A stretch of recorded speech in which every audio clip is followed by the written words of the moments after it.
8 फरवरी को हल्द्वानी के बनफूलपुरा इलाके में जब नगर निगम की टीम जेसीबी लेकर अवैध निर्माण तोड़ने गई तो वहां पर इलाके के लोग इकट्ठा हो गए, पत्थरबाजी की और जबरदस्त हिंसा हुई। इस पूरे मामले में 3 जेसीबी को जला दिया गया था। हमारे साथ 2 जलाई गई जेसीबी के अटेंडेंट ड्राइवर मौजूद हैं, उनसे बातचीत करते हैं। उनके ऊपर भी हमला हुआ, सिर पर चोट लगी हुई आप देख सकते हैं, बड़ी मुश्किल से जान बचाकर भागे। ये बताइए क्या नाम है आपका और उस दिन हुआ क्या था, कितने बजे आप लोग पहुंचे और किस तरीके से हिंसा की शुरुआत हुई? मेरा नाम महेंद्र सिंह है। जब हम यहाँ से 4:30 बजे निकले थे, 4:30 बजे विभाग पहुंच गए थे हम। 4:30 बजे के बाद 4:40 पे हम वहाँ पहुंच गए जहाँ हमें जाना था। उससे पहले ही उन्होंने बैरियर लगा रखे थे। बैरियर लगा के हमने मशीन वहाँ बंद कर दी अपनी। बंद करने के बाद वो गाली देने लगे। मैंने मोबाइल निकाला वीडियो बनाने के लिए, वो अश्लील बातें बोल रहे थे, नारे लगा रहे थे। मैंने मोबाइल निकाला, उन्होंने मुझे ही गाली दी। मैंने सोचा खाली में मुझे और परेशानी करेंगे, मैंने अपना फ़ोन अपनी जेब में रख लिया उसी टाइम।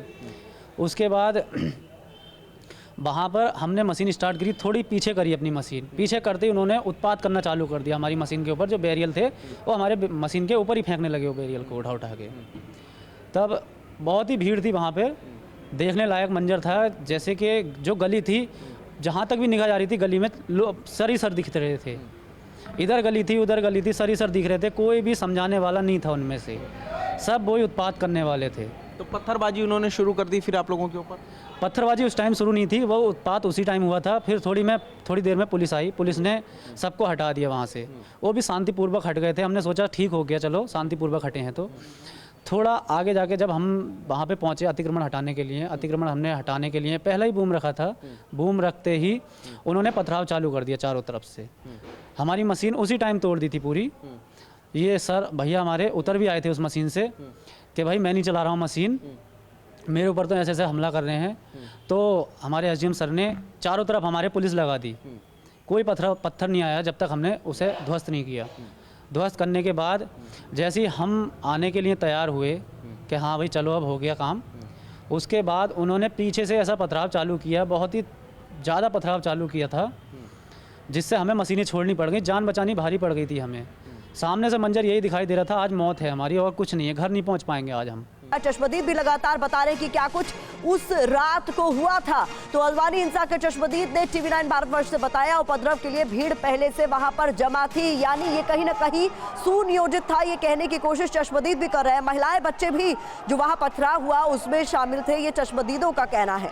तो अतिक्रमण हटाते वक्त पथराव हुआ था, इसको लेकर TV9 भारतवर्ष से संवाददाता से बात कर रहे थे पुनीत शर्मा ही। चश्मदीदों ने जा कुछ कहा वो खुद हैरान कर देने वाला है। पुनीत शर्मा का एक बार फिर से मैं रुक करना चाहूंगी। इस पूरे मामले में पुलिस लगातार तफ्तीश कर रही है, जांच कर रही है, लेकिन जो चश्मदीद बता रहे हैं वो अपने आप में हैरान कर देने वाला है। उनके मुताबिक जो कुछ वहां हो रहा था कहीं ना कहीं प्री प्लान नजर आता।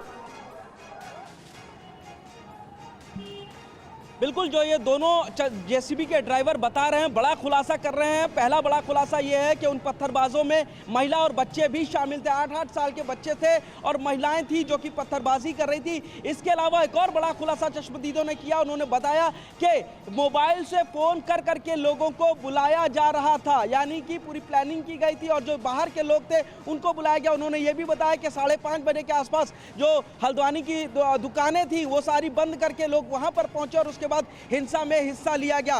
किस तरीके से गलियों में छतों पर इकट्ठा होकर के महिलाएं भी पत्थरबाजी कर रही थी। पहले ही LIU की रिपोर्ट में कहा गया था, ताकीद किया गया था नगर निगम और प्रशासन को कि अगर टीम जाती है तो महिलाएं भी पत्थरबाजी कर सकती हैं। और यही कुछ हुआ। जो चश्मदीद बता रहे हैं जो वहां पर गिर गए थे कि किस तरीके से महिलाओं और बच्चों ने भी वहां पर पत्थरबाजी की और चारों तरफ से इन लोगों को घेर करके खूब पत्थर बरसाया और इनके सामने ही इनकी जेसीबी को जला दिया गया। फिलहाल चश्मदीदों की कहानी बता रहे हैं कि कैसे उन लोगों ने अपनी जान बचाई, वहां का कितना खौफनाक मंजर था और कैसे पूरी प्लानिंग के तहत लोग वहां पर इकट्ठा हुए और उसके बाद इस पूरी हिंसा को अंजाम दिया गया। बड़ी बात आप बता रहे हैं। इस बीच बड़ी खबर भी अपने दर्शकों को बता दें, TV9 पर जेसीबी के मालिक की ओर से बड़ा दावा किया गया है और जो बड़ा खुलासा है वो ये कि महिलाएं लगातार पथराव कर रही थी, बच्चे भी पथराव में शामिल थे। खुद जेसीबी चलाने वाले शख्स की ओर से TV9 भारतवर्ष पर ये तमाम बातें कही गई है कि जब हम अतिक्रमण हटाने पहुंचे हमने देखा महिलाएं भी पथराव कर रही थी, छोटे छोटे बच्चे भी पथराव में शामिल थे। तो कहीं ना कहीं यहां पर यह बताने की कोशिश है कि सुनियोजित था हल्द्वानी में जो कुछ भी हुआ।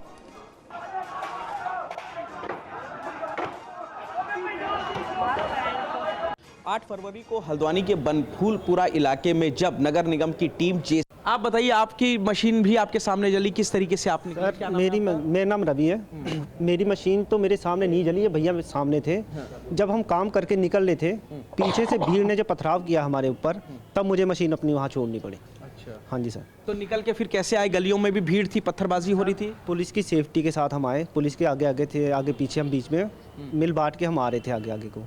हर गली में पत्थरबाजी? हर गली से पत्थर आ रहे थे सर, छतों में से पत्थर आ रहे थे। जिस गली में हम अपनी जान बचा के भाग रहे थे, उसी गली में से पत्थर लग रहे थे हमें।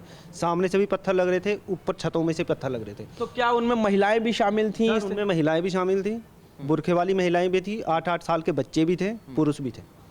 जाहिर तौर पर तो ये रवि और महेंद्र उस वक्त पत्थरबाजी में फंस गए थे और इनकी दोनों जेसीबी को भी जला दिया गया। बड़ी मुश्किल से जान बचाकर बाहर निकले, लेकिन बड़ा खुलासा कर रहे हैं कि उस पत्थरबाजों की भीड़ में महिलाएं और बच्चे भी शामिल थे और यहाँ तक कि लोगों को फ़ोन करके भी बुलाया गया था और पत्थरबाजी की शुरुआत कराई गई थी।